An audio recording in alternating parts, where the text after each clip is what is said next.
हे आंदोलन मंगळवार दिनांक 3 तारखेपासून या ठिकाणी आंदोलनाला सुरुवात होणार आहे आणि हे आंदोलन जोपर्यंत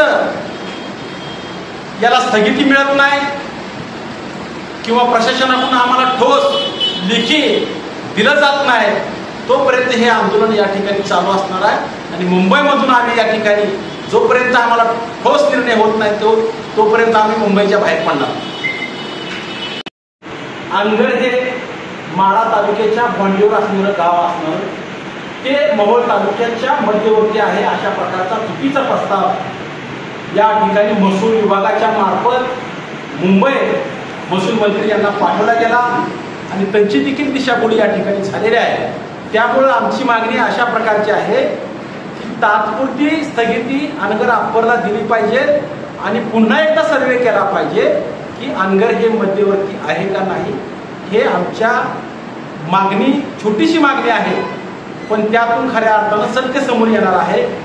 अशा प्रकारची आहे की तात्पुरती स्थगिती अनगर अप्परला दिली पाहिजे आणि पुन्हा एकदा सर्वे केला पाहिजे की अनगर हे मध्यवर्ती आहे का नाही.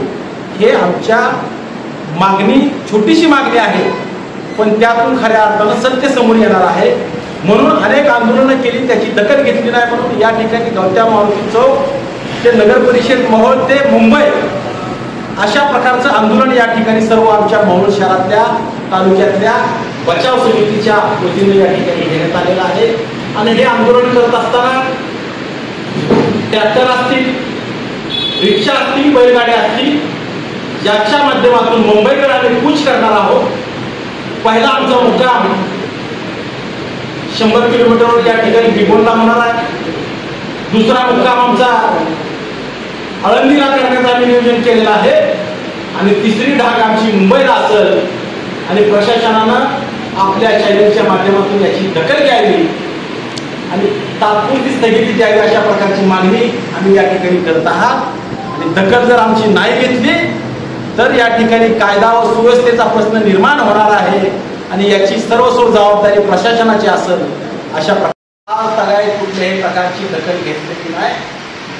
माझ्या माहितीनुसार 3 गावं वगळलेली आहेत. पाटपूर, पेनू आणि तांबळे हे 3 गावं वगळून त्या ठिकाणी प्रशासनाने प्रस्ताव तयार केलेला आहे. म्हणजेच याचा अर्थ अनगर अप्पर याला मंजुरी देण्याच्या दिशेने वाटचाल चालू आहे.